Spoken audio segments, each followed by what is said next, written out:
Mga pangga, inakyat nga namin ang pinakamataas na bundok sa Pilipinas, ang Mount Apo. Hindi nga basta-basta ang napagdaanan namin dito kasi aside sa sobrang challenging ng daan na maputik at sobrang tuktok na halos hinahabol na namin yung hininga namin habang paakyat, inulan pa kami na naging sanhi, na naging madulas ang daan at habang pataas ang pataas, hindi din biro yung lamig na naramdaman namin doon. Pero bago namin naabot ang tuktok ng Mount Apo mga pangga, tara samahan nyo muna kami sa journey namin. Aakyatin natin ang pinakamataas na bundok sa buong Pilipinas, ang Mount Apo!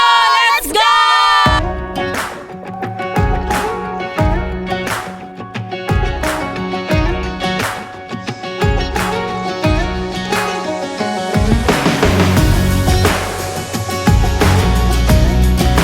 Eto na, magsisimula na kaming mag-akyat mga pangga. Oh, grabe!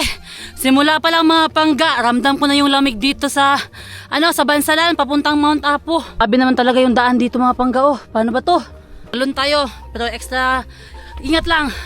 Sa batch natin, tayo yung nauna, kasama natin si Kuya yung porter. Biglang sumakses! Yes!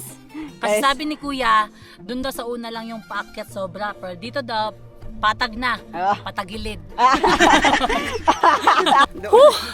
Duhol na lang. Laban! Sa una pa lang, na nag-inquire tayo, kaya na natin yan. Tapos nagbayad pa tayo, mas kaya.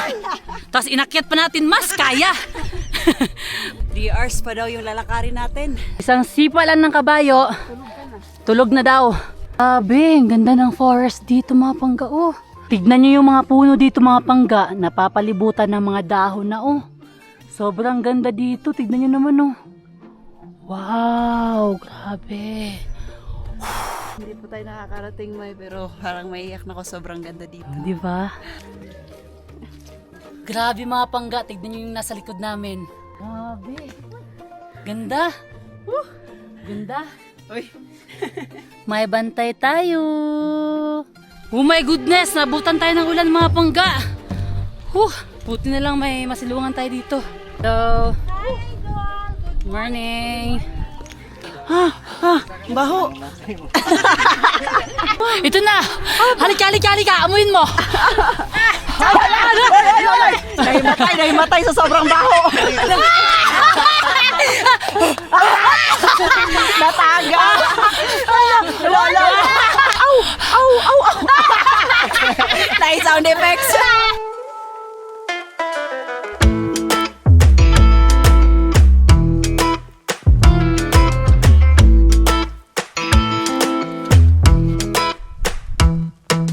Hala, nakarating na kami dito sa puno na maglatay.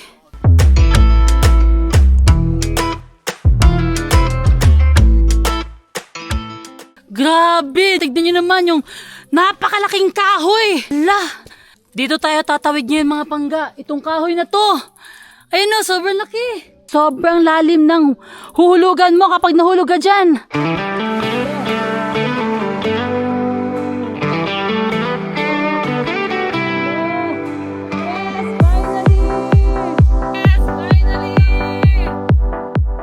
Ayan, pahirapan yung pagdaan dito kasi nakatagilid yung kahoy. Kailangan mong lagpasan, nakaganyan ka oh.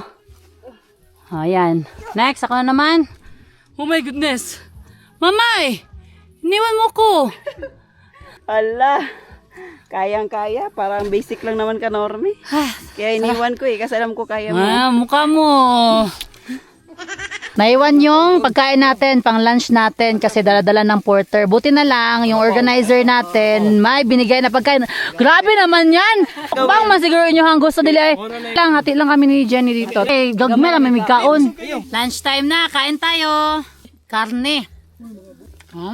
Buti naman pala, may extra sila sir, no? Iwan daw yung pagkain nila, mga kasama natin. Sa baba, balikan nyo na. Sa inyo to, hati naman kami Jenny. Paakyat talaga. Malapit na tayo sa Camp 1. Doon na tayo magpapahinga kasi bukas daw yung bakbakan. Laban! Grabe si Normie, huwag itungkod. Kaya natin to. Laban mga kasama! Grabe naman talaga. Wala nang umiimik. Wala lang sa titingganay ron. Laban. Grabe yung porter oh. Parang bugtong ginawa ba eh. Nahabol na namin yung hininga namin. Tignan nyo, Wala tayong nakikita dito oh. Laban, kaya pa? Kakayanin, May. Yes. Kaya natin to ha. Kaya. Okay, let's go. Nag-clearing na, uminit! Finally! Parang pinagbigyan tayo ng panahon. Yes! Thank you, Lord! Ayan na oh. Di masyadong klaro sa video, pero sa personal, grabe. Yes! Laban! Mga pangga, alas 2 na ng hapon at nandito na kami ngayon sa Camp 1. So, ihi muna tayo. Pero narito ako dito mga pangga, ba? Tignan nyo. Ano to? Knock you before open? Or you knock before open? Paano? Puzzle kasi yan. Open. Buti na lang, gumanda yung weather. At nakita natin yung likod ng Mount Apo. Grabe, yung tuktok ko. Bukas daw yung bakbakan talaga. Pero sana kakayanin natin kasi nasimulan na natin to. It's 2:48 p.m. So, mga alas 3 matutulog na kami para mamayang 1 a.m. gising na kami kasi mag-start na kami mag-hike 2 a.m. Sumakit na yung uncle ni Norme. Si auntie, wala pa. Punong-puno kami dito sa tent namin. So, matutulog na kami. Samahan nyo kami bukas para akyatin ang summit. Let's go! Day 2 na at aakyat na kami ngayon sa... Summit! Ang nasa lugar na may snow ba? Pero sobrang lamig dito. Grabe. Lamig. Parang kakagat talaga sa balat mo ba? Let's go mga pangga! Grabe mga pangga. Nabutan na kami ng ambon dito sa taas. Pahirapan na siya mga pangga kasi sobrang dilim, sobrang lamig, sobrang paakyat. At umuulan pa. Raincoat tayo? Grabe guys, sobrang lakas na ng ulan. Habang paakyat kami sa summit guys, umuhos yung napakalakas na ulan. Uy, buti na lang may baon kami na raincoat. Layo pa natin sa tinuod. Kailangan natin na mag-raincoat kasi mababasa tayo at yung mga gamit natin. Kahapon parang baby ulan pa lang. Ngayon, wala na. Lola na ata to eh. Let's go! Pag may plano kayong umakyat ng Mount Apo, magdala na kayo. Kasi unpredictable yung weather dito. Sobrang init, sobrang lamig din, tapos sobrang ulan. Ganun. May, pag may plano silang pumunta ng Mount Apo, wag na lang. Buwa! 4:40, nakarating na kami dito sa kalagitnaan, kung saan malapit na kami sa tuktok ng Mount Apo. Ayan na yung tuktok mga pangga. Kinaya natin, May! Kunti na lang. Grabe. Wow! Guys, sobrang lamig na. Oh! Wag na pala tayong mag-experience ng snow. Kasi dito pa lang, parang mamamatay na tayo sa sobrang lamig. Doble pa yung lamig kasi nabasa tayo kanina sa ulan. Dilipit muna namin yung mga raincoat namin kasi picture is life. At sobrang hirap din makapunta dito. Susulitin na natin. Congrats! Mai, how are you? Ginaw! Sobra no? Lapos yun sa gloves no? Kaya mo lang yung paakyat pero yung ginaw, grabe, parang nasa ibang bansa, ha? Yeah! Lapit na tayo mga pangga! Yay! So, ayaw pa ba mamay? Yes! Kakayanin natin. Let's go! Woo! Wow! Alright, let's go! Yes! Finally! Nakakyat din. Go, mamay! Tara guys, after mag-breakfast, lakad na naman kami. Malapit na talaga kami sa summit. Grabe, sobrang ginaw na mga pangga. Kaya kayo, pag aakyat kayo dito, Wag na lang. mag-prepare talaga kayo. Yung makapal na, lightweight lang na mga jacket. Tapos madala kayo raincoat. Grabe! Ganda ng outfit mo, mamay. Thank you. Ning. Ohayo gozaimasu. Ohayo! Nasa Japan na pala tayo. Hi! Good morning! Day hike lang mo no? Yes, Power! lang. Ingat mo, paba! Yung ilong ko may tubig na oh. Sobrang lakas ang hangin! Malapit na tayo. Grabe! Woohoo! Woo! Ah! Woo! Finally! Naakyat din natin ang pinakatuktok. Alright, kinaya natin mamay! Let's go!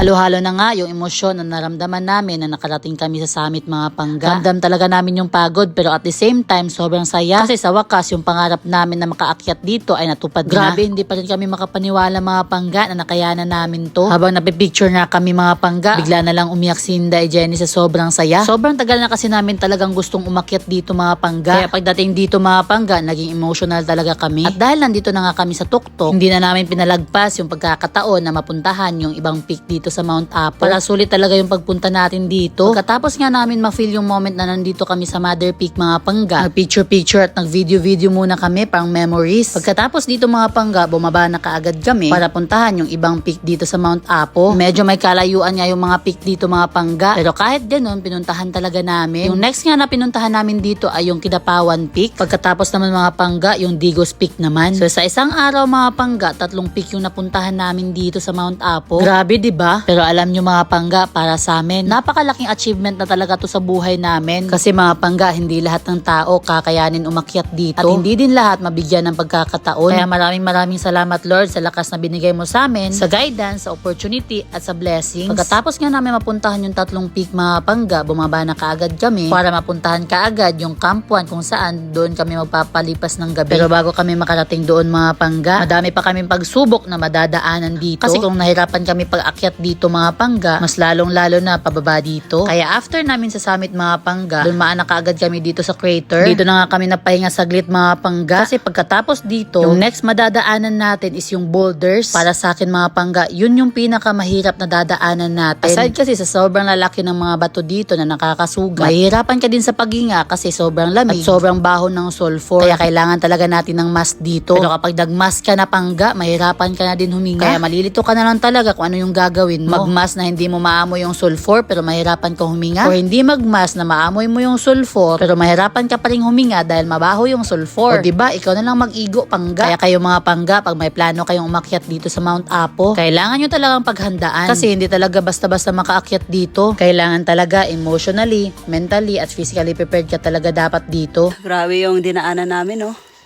Tapos ito, sobrang dulas. Malapit na daw kami sa Camp 1. Finally mga pangga, nasa Camp 1 na tayo kung saan mapagpahinga tayo sa day 2. So, bukas uwi na tayo. Yes, finally mga pangga! Makapagpahinga din tayo sa wakas. Uy! Grabe! Hindi natin inimagine na kaya pala natin akyatin ang Mount Apo, no? Yes! Without proper training, nagbinagat pa tayo bago tayo umakyat, di ba? Oo. Walang pahinga. Pero, thank you! Thank you. Thank you, Lord! Sa safety, grabe. Thank you sa lakas. Yes. Woo! Masasabi ko na, I made it! Yeah! We made